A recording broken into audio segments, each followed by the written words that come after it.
ka pala hinuhubarang ka ng ano? Ano palang dahilan bakit hinuhubarang ka? Ako po ay ikinulong ng amo ko dun sa isang kwarto pong madilim. Wala pong hangin, walang liwanag. Maya-maya po, mga ilang minuto po, may dumating pong babae. Oo. Nakaabaya. Wala po siyang tinanong sa akin na kahit ano, basta akin na yung gamit mo, ilabas mo lahat. Nilabas ko po lahat, mga damit, panty, lahat. Matapos po nilang tingnan yun, may nakita po sa kanila sa akin na envelope na may mga kontrata ko. Kinuha po yun ng amo ko. Tapos, pagkatapos po nun, sabi sa akin, nabarin daw po lahat ng damit ko, panty, bra, lahat. Tapos po, pagkahambad sa akin, Bakit daw? hindi ko alam. Hubad-hubad na po ako nun. Yung panty po na inubad sa akin, ginanyan po na sa aray ko. Tapos Saan? Anong ginawa? Babae ba yon yung nagpapahubad sa'yo? yung panty po na hinubad sa akin, pinaano niya sa akin, inano niya po dun sa may-ari ko, iginanyan niya yung panty ko, Ang iginanyan niya. Tapos bihira. Lalaki ba yung nagpahubad sa'yo o babae? babae po siya. Ano daw dahilan? Ano daw dahilan? Bakit ganun ang ang ginawa niya sa'yo? Hindi ko po alam. Basta sabi nung amo ko may dadating daw na pulis. Oo? Pero yun po ang dumating, yung babae na nakaabaya po. Wala siyang interview sa akin kasi kung nasa isip ko kung pulis yun, tanungin man lang niya ako. Oo. Ano nangyari? Wala po. Wala po kahit isang tanong. Pinicturan ka ba habang nakahubad ka? Hindi ko po alam sa amo kong babae kasi nakatalikod po ako dun sa amo kong babae. Pambihira. Anong isip naman ng mga malahayop na iyan? Ineng, nasaan ka sa Riyadh? Riyadh ka ba ngayon? Opo. Pakisabi yung address. Address mo sa ngayon. Pakisabi.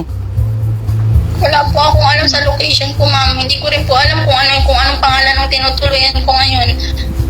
Basta inilagay ka na lang dyan sa isang tirahan na hindi mo alam kung anong address. Opo. Hinatid ba ako dito? 14 ng gabi. Alas 8 ng gabi, natid ako dito. May kinausap sila yung matanda na dito. Tapos nagsabi sa kanila na ayaw ko na pong magtrabaho kasi nahirapan na po ako. Anong pinaghihinalaan mo? Ibinenta ka nung amo mo?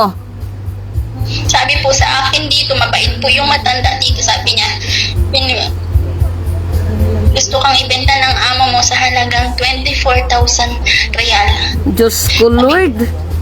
Babayo ko na pong magtrabaho. Gusto ko na umuwi kasi hirap na ako sa leg ko, sa mata po. Oo, meron kang goiter, di ba? Hindi ko po alam kung ano ito. Oo, goiter kasi, Neng, kasi lumalaki siya tapos lumuluwa yung mata mo, di ba?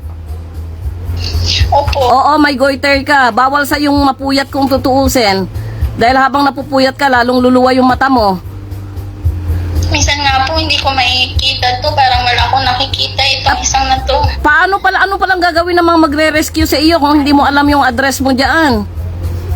Nagpapasa lang po ako ng location ko sa Messenger. Meron po kasing mabubuting kaibigan ko dito sa pinapadalhan nila ako ng tubig, ng kain. Nagpapasa lang po ako ng location. Okay, pwede mo bang ipasa sa akin ngayon para ipasa ko kay Yusek PY? Opo. Ipasa mo sa akin yung location ngayon tapos ipapasa natin kay Yusek PY. Titignan natin kung sasagutin kanila.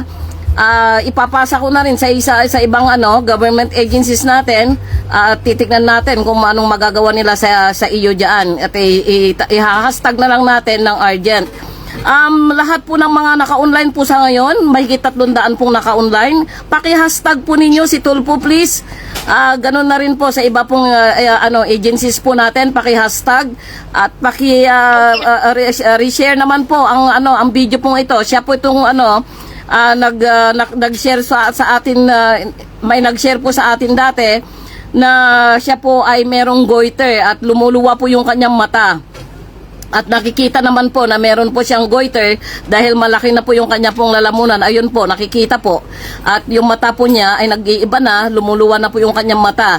Siya po ay pinahuhubad ng kanyang amo doon sa madilim na kwarto, walang hangin, at hindi malaman kung anong dahilan bakit pinahubad. Ngayon ibinenta siya sa mahigit na 20,000 real. So anong sabi ngayon ng pinagbentahan sa iyo?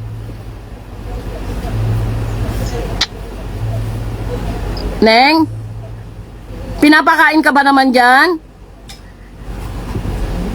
Wala na, hindi naman. Ang pangalan nun? Jackie, pinapakain ka ba naman dyan ngayon? Dyan sa pinagbentahan sa'yo? Okay naman po. Binibigyan niya na lang po ako ng bigas. So wala, ibig sabihin, wala pa yung yung totoong bumili sa'yo, wala pa. Hindi ka pa kayo nagkikita. Hindi pa po. Basta sabi po sa akin dito, gusto akong ibenta. Ang sabi daw po nung amo ko, hanapan daw po ako ng amo na. So hindi ka pa nabebenta, bali pinasa ka lang doon sa handler. Opo. Oo. Pinapahanapan ko. Kung may bibili sa iyo at kung ang bibili sa iyo ay saring devil, ay yun ang mahirap. Kaya nga po sabi ko dito, ayoko na po magtrabaho at gusto ko na pong umuwi. Okay. Manawagan ka, Ineng, manawagan ka. Sige, sa government natin, sa DM, sa OWA, manawagan ka at i-hashtag, hinahashtag na ng mga netizen itong video na ito. Salamat sa mahigit 400 na nag-hashtag. Paki-hashtag po ninyo, Rapi Tulfo in Action. At ganun din po doon sa DM na W po, OWA, lahat mo na po na pwede pong makapansin po sa panawagan po na ito mula kay Jackie mula po sa Riyadh sa Riyadh, Saudi Arabia. Lalo't hindi po niya alam yung address po niya ngayon dahil nung dinala po nung amo diyan po sa handler, hindi po niya alam kung ano po yung address po niya. So Jackie, i-try mong tignan diyon sa doon sa Google kung pwedeng matrace yung address mo sa ngayon para natin, may forward natin sa DM Riyadh or sa mga OWA Riyadh, sa Philippine Consulate Riyadh, para sakaling may hashtag na may i-tag sa kanila, ha? Opo. Hindi ka naman sinasaktan ngayon diyan sa handler na kinalalagyan mo ngayon. Mabait po sila. Mabait yung handler. Ngayon, habang mabait yung handler, kausapin mo ng mabuti. Sabihin mo sa kanila na talagang ayaw mo na, mag-give up ka na. At kung pwede, dalhin ka na lang sa konsulado. Wala daw po silang kasi kung tutuusin daw po yung amo ko daw po talaga ang makakaano sa akin dito. Kasi dinala lang po nila ako dito, hindi ko po ito agency. So hindi mo agency yan? Hindi po. So Iba po agency ko. sa ibang agency ka nila dinala? Ibang handler yan? Opo. Pambihira. Saan ka sa Mindoro, Ineng? Ano po? Matutulapola. Okay, so alam na ng mga magulang mo, alam na ng pamilya mo kung anong nangyayari sa'yo ngayon? Opo, yung asawa ko po pumila doon sa Tulfo kahapon. In-interview po siya. Sabi po, hindi daw po nila hawak yung mga OWA. Mga OFW, hindi daw po nila hawak. Ganon? Po siya POE. Pinakita po lahat ng asawa ko nang makaawa na po. Kay Rapi mismo nagpunta sa estasyon ni Rapi Tulfo? In-interview daw po siya doon sa loob, pero wala po doon si Sir Rapi. Interview pa lang po. Interview pa lang. Pero wala tinanggap na tutulungan. Basta sabi daw po hindi nila hawak ang OFW. Ay, my goodness. Parang iba rin iba rin yata yung nakausap mo ng pamilya mo. Saan ba sila pumilang opisina ni Tulfo? Sa Manila ba? Opo. Lumawas po siya ng Manila kahapon. Ganon. Sa OWA, nagpunta rin sila sa OWA? Sa POEA daw po siya nagpunta. Tapos, mawang po sa akin yung POEA kahapon. Oo. May nag-report daw po noong August 15 Oo. na nireklamo lang daw po, ang complaint ko lang daw po ay yung liig ko at mata, kaya kailangan ko daw po ng medical certification. Sabi ko, bakit yun lang po ang complaint nila? Hindi man lang nila sinabi yung ng ginawa ng amo ko, yung mga kasamaan ng amo ko, ba't di man lang ako nila sinabi? So maliban doon sa hinubarang ka at idinukit yung panty mo sa mismong masela ng bahagi ay hindi ka namang ginawa na ng ibang kahalayan. Hindi naman po, basta yung amo ko lang pong babae, napakamaldita po. Konting may makita po siyang dumi, hindi po ako makatrabaho na maayos kasi araw-araw po siya, galit na galit siya sa akin, hindi ko alam kung bakit. Tapos pag may nabasag po ako, kakaltas po nila sa sahod ko. Maliban diyan, hindi ka naman nasinaktan na. Hindi naman po, tulak-tulak na lang ako dito sa balikat ko, tinutulak-tulak lang ako. Tinutulak-tulak ka lang. Opo. Oo. At kung ikaw ay halimbawa mabili ng ibang employer sa pagbebenta sa iyo sa ibang agency at yun lang kung mapapunta ka sa ibang mas mabangis pa sa kanila. Ayoko na po talaga, sabi ko dito hindi ako magpapabenta. O tama lang yun. At hindi ba pwedeng tumawag ng pulis? Yung ko po, takot po ako. Sa bagay, hindi mo naman kakampi kasi ang pulis dyan kapag tumawag ka sa Middle East. Hindi mo naman talaga kakampi talaga sila. So ang talagang maski yung mga OWA natin diyan sa Riyadh, hindi ka tinatawagan, hindi ka nakapagpasaklulo sa kanila. Wala man lang Napakarami ko na pong tinawagan, tapos yung WhatsApp po, follow daw po yun. Hiningaan po ako ng information, pangalan, lahat.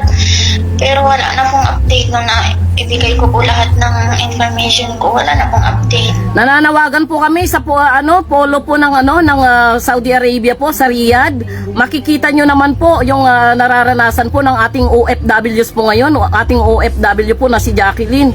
Ano bang gusto po nyo mangyari? Gusto ho ba ninyo na talaga pong warak-warak muna tong taong ito bago po ninyo ma-rescue? Nagmamakaawa na po siya. Polo po ng Riyadh, Saudi Arabia. Pansinin nyo naman po ang batang ito. Hinubaran na ito ng amo at inilagay ho sa madilim na bahagi, isang madilim na kwarto at wala hong kahangin-hangin. At ang ginawa ng amo, pati yung panty, dinaplis po doon sa ikinalkal doon sa kanya pong maselang bahagi. At hindi ho namin alam hindi ho niya na alam kung bakit ganoon ang pag-iisip ng among ito, at gusto pa siyang ibenta sa iba pong employer. Kaya dinala po siya sa hindi naman niya agency. Kaya na naman Polo Riyadh, pansinin niyo naman po ang problema po ng ating OFW po na ito. Kung totoo po na sila po ay kabahagi po sa ating pong bayan o sila po ay tinuringang bayani po, buhay na bayani ng ating bansa, bigyan pansin ninyo itong mga OFWs pong ito. Dahil sila po yung tinuturing po ninyo na buhay na bayani at nandyan nga po kayo mga polo, konsulado, nandyan kayo dahil po sa kanila. Kung hindi dahil sa mga OFWs na pinagsisilbihan ninyo at dapat yung pagsilbihan, sana wala kayo sa pwesto. Kaya sana lingapin ninyo ang mga OFWs pong ito. At iyan lamang po yung aming panawagan. Neng, pakiano mo sa amin yung kung saan ka location mo, pakitignan diyan sa Google Chrome, ha. At itag natin yung Riyadh Polo. Pambihira, sana po ang mga nakadistino naman po diyan sa Riyadh, agap-agap naman po kayo. Maagap naman po kayo kasi ang mga po natin diyan, yung mga OFW po natin diyan, binabastos na sila. Dapat maagap kayo, hindi ganito. Pambihira. O paano Neng? At tatawagan ka namin ulit ko, kumustahin natin, itatag ko rin ito kay Yusek PY. Okay? Okay, ingat ka Neng, magdasal sa Panginoon. At maski tawagin nating lahat ng mga kasangay ng gobyerno, kung hindi pa rin tayo pagbibigyan ng Panginoon, ang Panginoon pa rin ang makakagawa ng totoong milagro para sa iyo. At gagamitin lang naman nila itong mga sangay ng gobyernong ito para ikaw ay makaalis sa iyong kinaroonan ngayon. Kaya magdasal ka, ha? Manalangin ka, ha? At pagpipray ka namin na makaligtas ka at hindi ka maibenta sa ibang employer. Okay? Okay, God bless. Ingat. Opo, salamat. Okay po, at yan po si Miss Jackie po ng Riyadh, Saudi Arabia.